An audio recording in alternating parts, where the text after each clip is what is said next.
الحمدللہ نحمدہ ونصلی علی رسولہ الکریم اما بعد۔ نماز کی صفوں سے متعلق ہماری گفتگو کئی دنوں سے جاری ہے۔ آج اس کی آخری کڑی ہے اور چند ایک بات رہ گئی ہے، اس کا ذکر ہم کر رہے ہیں۔ ہمارے سامنے سنن ابی داؤد کی 666 نمبر کی حدیث ہے، اور عبداللہ ابن عمر اس حدیث کے راوی ہیں۔ وہ فرماتے ہیں کہ اللہ کے رسول صلی اللہ علیہ وسلم نے صفوں کو درست کرتے ہوئے فرمایا، اقیم الصفوف، تم صفیں قائم کرو، صفیں سیدھی رکھو، برابر رکھو۔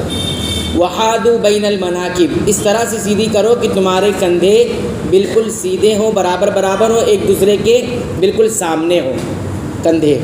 پھر آگے فرمایا وسد الخلل، اور صفوں کے درمیان جو خالی جگہ ہیں اس کو بند کر دیا کرو، یعنی ایک مصلی، ایک نماز پڑھنے والے اور دوسرے نماز پڑھنے والے کے درمیان اگر کوئی خالی جگہ ہے تو اس کو بند کر دیا کرو۔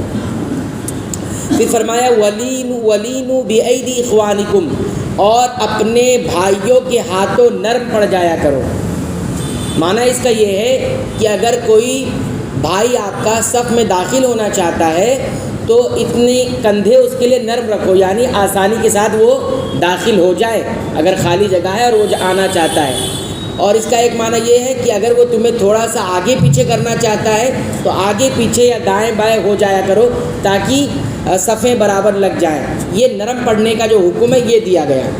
پھر چوتھا حکم نبی کریم صلی اللہ علیہ وسلم نے دیا، وَلَا تَذَرُوا فُرُجَاتٍ لِلشَّيْطَانِ، ہاں، اور شیطان کے لیے تم خالی جگہ مت چھوڑ دیا کرو۔ ایک میں کہا خالی جگہ پر کر دیا کرو، پھر دوسرے میں کیا کہا کہ صفوں کے درمیان خالی جگہ شیطان کے لیے مت چھوڑا کرو۔ شیطان کے لیے اس کا معنی یہ ہے کہ صفوں کے اندر خالی جگہ چھوڑنا یہ کیا ہوگا، اللہ اس کے رسول کی حکم کی خلاف ورزی ہوگی، اور شیطان یہی چاہتا ہے۔ تو خالی جگہ ہم نے چھوڑ دیا تو گویا شیطان کے لیے خالی جگہ چھوڑ دیا۔ دوسرا معنی اس کا یہ ہے کہ خالی جگہ جب صفوں میں رہتی ہے، چاہے 2 انچ کی 3 انچ کی، جو ایک مصلی اور دوسرے مصلی کے درمیان میں ہوتی ہے، وہ خالی جگہ میں کیا ہوتا ہے، شیطان داخل ہوتا ہے۔ جیسا کہ دوسری روایتوں میں سے معلوم ہوتا ہے، نبی کریم صلی اللہ علیہ وسلم نے یہ فرمایا ہے کہ شیطان جو ہے بکری کے بچے کی شکل میں وہ اسی طرح صفوں کے درمیان داخل ہو جاتا ہے۔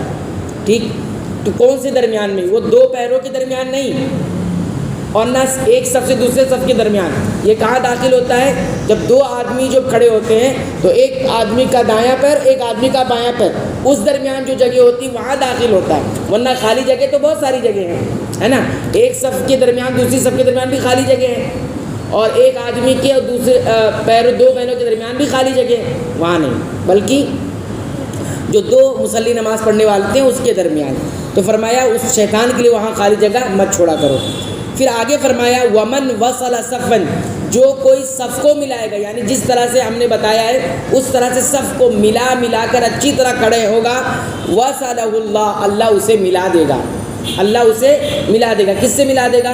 یعنی اس عمل کی وجہ سے اللہ تعالیٰ اس کو ثواب اور اچھے بدلے سے ملا دے گا۔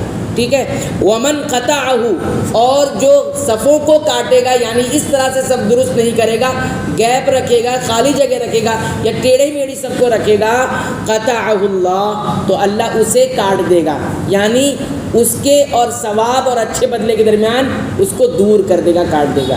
یہ حدیث کا معنی آپ حضرات کی خدمت میں رکھیں۔ اس حدیث سے کئی ایک بات معلوم ہوتی ہے، یہاں 2 باتوں کا ذکر کریں گے۔ ایک بات تو یہ معلوم ہوتی ہے کہ جو صفوں کو جوڑ کر رکھتا ہے، سیدھا رکھتا ہے، برابر رکھتا ہے، اس کا کیا ثواب ہے، اور جو صفوں کو کاٹ کے رکھتا ہے اور درمیان میں جگہ چھوڑ کے رکھتا ہے اس کو کیا سزا ملنے والی ہے۔ ٹھیک ہے، تو ہم نے بتا دیا کیا ثواب ہے اور کیا سزا ہے۔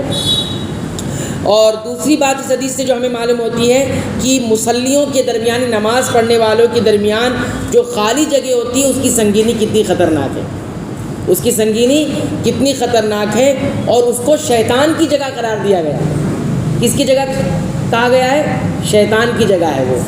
تو گویا ہم اپنی نماز کے اندر داخل ہونے کے بعد بھی شیطان کو کیا کر رہے ہیں؟ پناہ اور جگہ دے رہے ہیں کہ آؤ آپ بھی ساتھ میں رہو۔ گویا ایسا ہو رہا ہے۔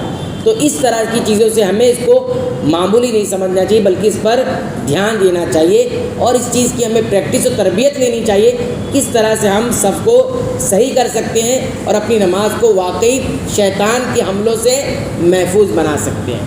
تو یہ آخری کڑی تھی صفوں کی درستگی کے تعلق سے جو ہم نے آپ حضرات کی خدمت میں بیان کی۔ ہم اللہ تعالیٰ سے دعا کرتے ہیں جتنی باتیں بھی اللہ یہاں پر بیان کی گئی ہیں، اللہ تعالیٰ ان تمام باتوں پر ہمیں عمل کرنے کی توفیق عطا فرما، اسے یاد رکھ کر دوسروں تک پہنچانے کی بھی توفیق عطا فرما، آمین۔